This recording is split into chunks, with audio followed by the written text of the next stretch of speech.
this content is for kids. It's not for kids. Isn't that what I said?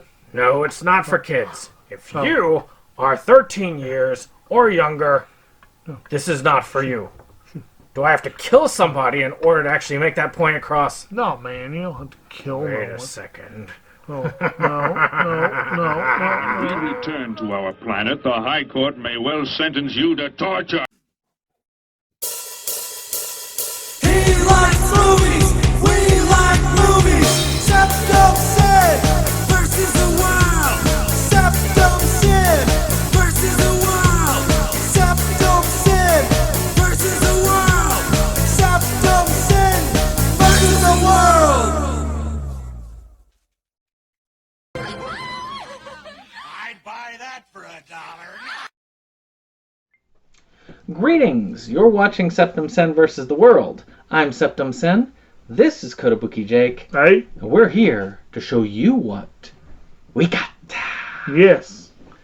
Show me what you got. I want to see what you got. Oh boy. So, we got some fun stuff to show. This time, Jake is going to be starting us off today. Yep. I've gone first a couple of times, or last a couple of times, so now it's time to go first. He's had a bunch of things to show off at the end. Yeah. Well, not this time. Because I'm poor, and I'm broke, and it's getting into that season.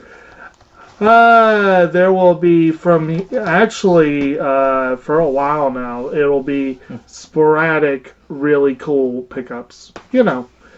But anyway, this one, we're going to lead off with something that he actually gave me last week. Early Christmas gift. Early Christmas gift of a Christmas movie. You know, for kids. A little movie called Krampus, which talks about the nice, cheerful East European legend that has become strangely popular of late. Quite a few movies following in the footsteps of this one. This one, of course, starring Adam Scott and Toni Collette. I've heard good things. I look forward to giving it a go. Well, the reason why is I apparently drunk ordered this. Because I didn't realize I had it until I was like, oh yeah, I ordered it. What was I doing then? I was drinking. Okay, well that's probably why. And that was the Krampus Naughty Cut. Let's see if I can get it to focus in on that. That is a pretty cool looking slipcover. Shout Factory released this under their Scream Factory banner, which means this little piece is probably going to be worth a lot of money, and this will be worth nothing. Which you can see is just basically the same thing there. And I watched it in the 4K with Kim last night. And essentially Krampus is about this family that, well, they're a typical family in this day and age. They're not really necessarily evil people, but they kind of let society get them to that point where they're just kind of selfish and just not nice. So this kid gets the idea, is like, I want family to be together again, and then they do something, he's like, well, screw family. And that's when Krampus comes and visits and says, all right, screw them all. And they do a great job of the different toy designs and monster designs.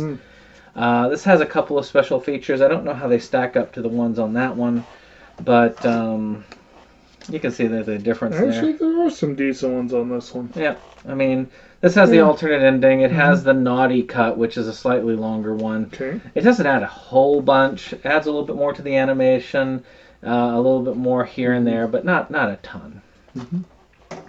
So I probably would not have bought this originally had I been conscious when I made the effort, but since I have it now, yeah, I mean, that's just how it is. But still, kind of glad to have Krampus updated.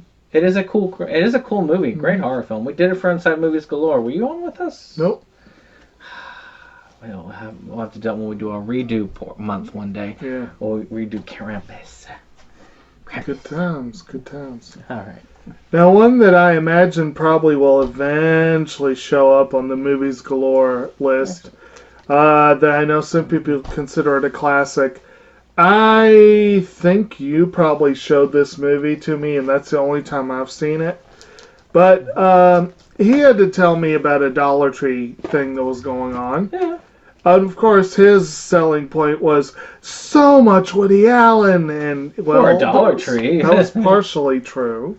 But I picked up a few things. I actually ended up hitting 2 Dollar Trees, and I got a fair number. And mostly they're not here, but I brought a few items, and one of them is this movie here. A little classic 90s comedy called 8 Heads in a Duffel Bag with Joe Pesci. Oh, yeah. Pretty fun movie. You also got David Spade in there, Christy Swanson, a few other folks. Not high art, but it's good times. Pesci has had one of the fascinating careers because he is an acclaimed actor that everyone seems to love, who has basically made a career of doing what he damn well pleases, which is kind of cool. Which makes it all the weirder that he would do a movie like this. But I don't know. I spent years avoiding it, and he finally showed it to me, and It's fun. I was like, I'd buy that for $1, and well, looky here, I did. What about $1.25? Oh, right, that $1.25 bullshit they're doing now. It's $1.25 tree now. Dollar Tree is now a house of lies. So I got an Animu, which was UQ Holder, which I got upside down. I got this from a Sentai sale. Don't know which one, but it was cheap at the time. So I was like, okay. 12 episodes for what I got, and 3 OVA episodes. It's a part of the Negi-verse, I guess you could say, where he's a relative. You know what would have been cool is to do a full series around a grown-up Negi, but I don't know how it ends. Maybe Negi dies at the end. I don't know what he does. There were a lot of potential series they could have done with the end of the manga. Like the one I really wanted to see was Magical Girl Yue, but that never would have happened. And I'm still waiting for those OVAs to come here, damn it. Sentai, get off your butts. You know, with them renewing things and redoing things to be closer to the comics and stuff, Negima is a prime candidate because really you got like part of the first story, and then you got they have such a weird side stories all over the place that are just kind of like, read the manga if you want to know what's going on in this before you watch it. Right. It's just too much. They have a weird ass release history, but technically they've already rebooted it twice. So I don't know if they would do another reboot. I'd love to see like like maybe a Kai version, or like Dragon Ball Kai version, or a, one like brother. Well, the funny thing is, you mentioned Dragon Ball. One of the story arcs that was completely skipped was the Mahora Games. Wow. They had a tournament arc that was completely skipped. They haven't even done it in the OVA. Well, it's like, again, this is why. Right. Though I do like that weird one that they did. And I even have the the remix. And I had the series. I don't know if I still have it, but I had the comic series that they based that crazy one off of. Asuna praying to God to buy her Chupacabra teas, and he drops a wash basin on her. Yeah, because it was crazy, and I did like it. It's just crazy and strange, and in a way, almost better than what I was doing. But still, cool to have it. Mm-hmm. Good series. I still need to see that one. One day. Okay, so the next 3 are all ones that actually managed to get... I love getting Blu-rays at Dollar Tree. Like, even for $1.25, it's usually a good deal. And a couple of these were kind of vaguely on my radar, if only because of the people involved. This one is called Take This Waltz. Ah. And it's a film by Sarah Polley, like written and directed by Sarah Polley. And it stars Michelle Williams, Seth Rogen, Luke Kirby, and Sarah Silverman. So, that's a pretty good cast. I love Michelle Williams. She is awesome. I think Rogen's a little overrated, but he can be amusing. Where are they taking it? Who knows? Don't know, but it's described here as swelteringly hot, bright, and colorful. Terrible place to take a waltz. But at any rate, like I said, I'd buy that for $1, even at $1.25. So let's see how. The next one I have is it's one from SRS Entertainment. Trash Exploitation. So again, this one was one I got when it was really cheap on one of their sales. And it's got here the greatest collection of current underground movie trailers around, collected and produced by Tony Newman, capturing the best grindhouse, trashploitation, and extreme cinema trailers, including She Kills, Channel 13, Sex Squatch. I have a lot of these films already. Bigfoot Ate My Boyfriend. I need that one. Blood Claws. Wait, is that a sequel to Sex Squatch? I don't know. I got the 2 Sex Squatch movies. Let's see here. Dear God, No. Dreaming Purple Neon. I like that title. That's a pretty cool one. House Shark. I have that, and I have a credit on House Shark, and I have a signed poster of House Shark actually around here somewhere. I think no, maybe not. Somewhere.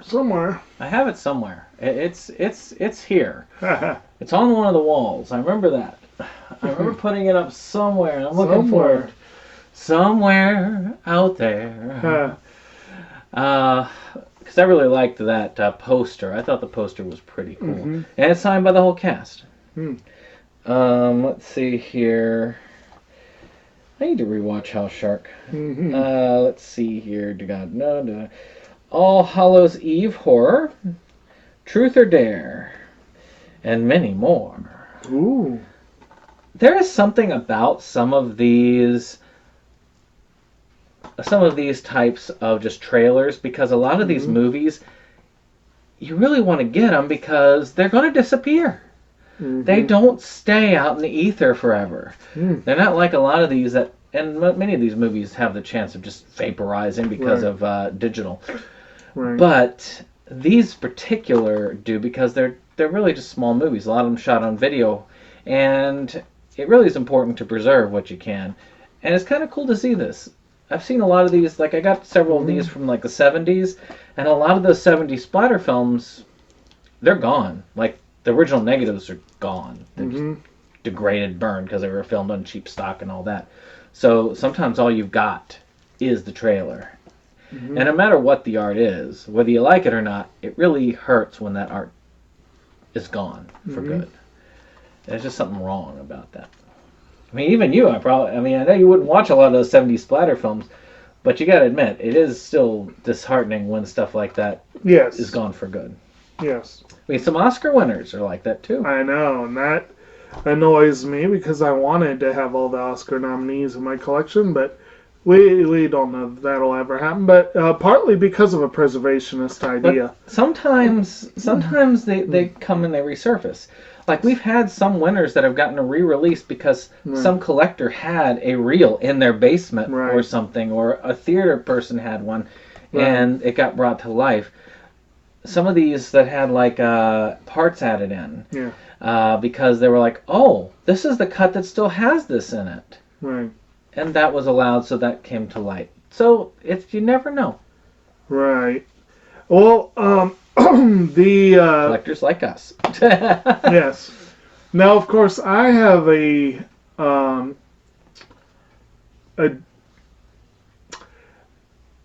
what's the word I'm looking for? I'm somewhat conflicted on this because preservation of media does require use of materials on which to print and store said media, and there is a need to use energy to enjoy said media unless you're just reading a book, but that depends on whether you can do it during the day or not. There's a different kind of preservation but I am all for artistic preservation and film preservation and whatever. I'm just a little more conflicted about it because of that, but not because of the actual art or the content. Some content may be abhorrent, but it is in the eye of the beholder to a degree, But then there are things that absolutely require preservation that tend to get completely friggin' ignored. And one of the worst examples of that is featured in this lovely Blu-ray documentary that I got from BBC Earth, which I love the BBC Earth programs, and some of them are probably kind of hard to find after a while, so I definitely snap them up when I can. And when I was a kid, there was one place I wanted to visit more than any place else on Earth. I still haven't made it there, but I still hope I'll make it there before it's a trash heap in history. And that is the Great Barrier Reef, which has... Time's running out on that. I know. But a wonderful little, probably a wonderful documentary. I've never seen it, but again, BBC Earth, they do some very quality programming. I know if nothing else, I will see some gorgeous footage. And... well, in a sense, preserving this will help preserve at least the images. But yeah, all these people up there trying to say that environmental issues are not priority need to get their heads out their asses and watch good programming like this, I mean, that's one of the things that's so interesting about those Cousteau Odyssey ones, which also are out of print. Right. Which, the Pacific one specifically, because that's my favorite, because there's a lot more of that nature shown in that one than the other two. Right. And that one shows a lot of the barrier reef and shows that. And this is back when Cousteau was doing it, so the barrier reef hadn't been bleaching yet, or as badly. Right. The process was probably just starting back then. Right. So, still, that's not, it's still there. I know Australia is actually working to fight that, at least. Australia is working hard. I will give them props. I think some of their stuff is a bit misguided. Yeah. Some of it is not really doing what needs to be done. But some of the things that need to be done, they are doing. Like I've known for years that they have near draconian laws when it comes to getting living creatures in and out of the country. Oh yeah. And plants too, and for good reason. I mean, Spanish Inquisition spider. I know. It will happen. No. Oh boy. Well, no one expects it. Well, in any case, let's move on. So next up is one that you brought out, which is Luca. It's a fun one. It's interesting. On Channel Awesome, they did. They're doing Disney-cember right now, and they just covered Luca on Disney-cember. Oh, okay. So just where he does some shorts about Disney stuff, Disney projects, and Luca's pretty cool. We talked a little bit about this when Jake had his pickup of it, so I won't go into detail too much, other than I do find it interesting because a lot of people have, and I listened to that and I was realizing, some people have actually said this kind of has the feel of a Ghibli film. A little bit. Meaning, instead of having this huge narrative, it's all just day-by-day narrative. The biggest issue there, you're solving a slightly bigger overall issue when it comes to the racism, but it's on a micro level. And it's just these kids trying to have a good time, trying to gain their Vespa, their freedom, so to speak. So it is a fun movie. It is enjoyable. I would say If you haven't seen it, it isn't one of Pixar's You best. said you did see it? Yeah, I've seen it. Huh. I've done seen it. I just saw that you had still wrapped. That's all. Well, I haven't seen my copy. Aha. I saw it when it came out on Disney Plus, Ah. so I haven't opened my copy yet. I see. Hey, it's Yeah. a cool movie, but is. I've got so much else I need to watch, like Half Gun Will Travel, which is all I've been watching most of this month. I liked your little typo. Have fun, will travel. That sounds like a good version. Okay, my last. I'm going to end on a whimper, but this was probably the most intriguing one of the bunch for me. Mainly because of who was involved, and this is a movie directed by Paul Weitz of the Weitz brothers, who did the American Pie movies. And they kind of went their separate ways and did their own individual films. And this one is based on a novel that I still haven't read, called Bel Canto. But you have Julianne Moore and Ken Watanabe. And you've also got some other folks in there. But that right there, that pairing of Moore and Watanabe, especially in a film by one of the Weitzes, I'm like, I will have to see this. I've heard a little bit about it. From what I understand, it's one of many would-be great, but ultimately not too great adaptations of a popular book. Yeah. But, I mean, with those people involved, I'd buy that for $1, even a little bit more. Maybe. Yeah. You have to now. I know. All right, so the last Damn thing... you, Dollar Tree! I've got one last cool one to end on, and All then right. a special surprise, Oh. which he's already seen, but I'm going to show it off to y'all. But the first one here is the new Dakota Ray film, Dante's Shadow of Sin. Oh. This is the alternative cover. I also have the other cover, which is elsewhere at the moment, as I am trying to spread the love. I'm trying to get people into this dude. I'm not wasting it on you. You cannot see the artistry and the genius as it is. Hey, I watched his last film. You did, and you were like, eh. Well, this one's probably going to be up again for the Versus Awards. That's what I was thinking. I'll have to watch it. And I actually really like this cover. It's a cool alternate cover. I'm not sure if it's worth the extra, but it does feel a little bit more solid, so maybe it is. But it's kind of cool. I mean, I like that. I mean, I feel that. It's pretty solid feeling.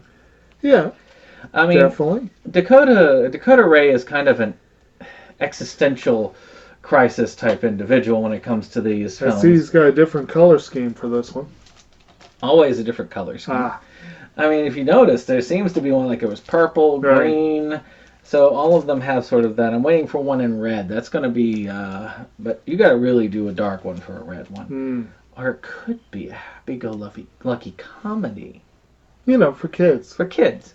Yes, and red. All right. Dante's Shadow of Sin, the 8th film by Denver Artur filmmaker, Dakota Ray. Yep, easier to do it this way. These glasses are not as good as the newer ones, so I could read this with the newer ones, but I can't do it with this. I'm in my 40s. What do you want? Let's see here. Is it disturbing and hauntingly nihilistic? That's the word I'm looking for, nihilistic. Nightmare embossed onto film. Chronicling one man's cataclysmic descent into immortality. So, pretty interesting so far, right? I like that phraseology, a cataclysmic descent into immortality. That's... So let's see. Dante is a man haunted by his dark past and deviant desires. Due to mysterious circumstances, Dante is reunited with his estranged friend, Mahogany. Is that right? Mahogany, yeah. Together, they converge upon their old vacation house, a place where several terrible events have taken place. To relive their past and indulge in substances. However, it is immediately apparent that the atmosphere around them is becoming increasingly sinister and suffocating.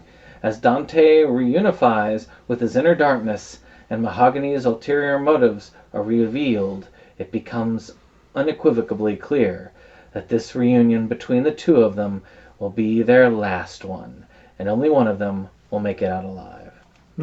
So, this is a 2021 film. It is one that's going to be upcoming on the channel as a review. I do try to review all of these films as I get to them. As you can see, I have not yet. It arrived at a bad time. One, been kind of down lately, so my productivity has been down with it. Two, December I tend to prioritize, well, obviously have Gun Will Travel. That's obviously a December thing. Oh yeah, that's like a Christmas classic. Yes, but I try to prioritize more holiday-oriented films, so I tend to drop everything else. So what I'm probably going to do is I'm going to pick this up at sometime in the new year. I'm planning a new format for my reviews. I'm going to do more of a breakdown approach, but that's going to require more effort, more time to get this the proper viewing it deserves. I'll probably have to watch this multiple times, get this idea. I'll know this inside out by the time I get to the review. So better watch out. Well, you better make sure you do that inside out viewing. So, so Wet Movie 1, again, I got his channel linked down below and his eBay store. So you should check it out. Now, he sent me a couple of things which were really cool, and I wanted to show them off here in my order. I usually show off the stuff I get from his order piecemeal because some of it's used, and I like to rewatch stuff that's used before I enter it in the collection. It's just what it is. I do that for all of them.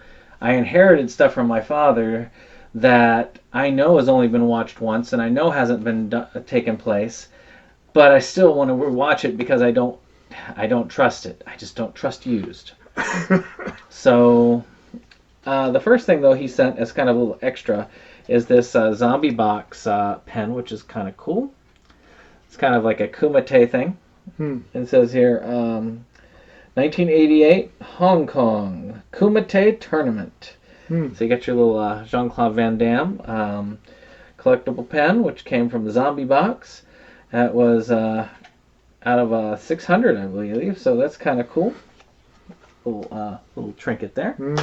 But the coolest thing, which I'm going to get framed, is I got an autograph. Oh. And Oh yeah. that is pretty cool, isn't That it? is. And it comes with the authentication. So you can see it is authentic, or authentified, or whatever you call it. So that's going to be cool. I will probably, like I said, I'm going to get a frame later on. And I'm going to put it probably up here. I've got enough room for one of these. Matter of fact, I could get like mini posters and put them up around. There's still room for those. But I think this will actually go good on the wall. I think it'll be fun. Maybe I'll put it up there in between those two, where I've got Analyze This and I've got the Be Good for Goodness Sake one there. The She Is So Pretty one. Also a really good one. But thanks again, What Movie One. Check out his channel. If you're not subscribed, do so, but let him know that Septum Send sent you. Maybe I'll send one subscriber his way. And, you know, that's worth a lot. You know, not to knock this, because Cheech is awesome, and he really is. Part of me, though, is thinking, like, it's almost a shame it's not Tom Chong, because then you could get, like, an evil bong frame to go there, and I would be love so to appropriate. get a, like, full cast signed evil bong poster. I would love that, too, That would actually. be cool. So, with that being said, I hope you've enjoyed this. If you did, click that like button, hit subscribe, and share. And we'll see you on the next one. Goodbye. Bye-bye.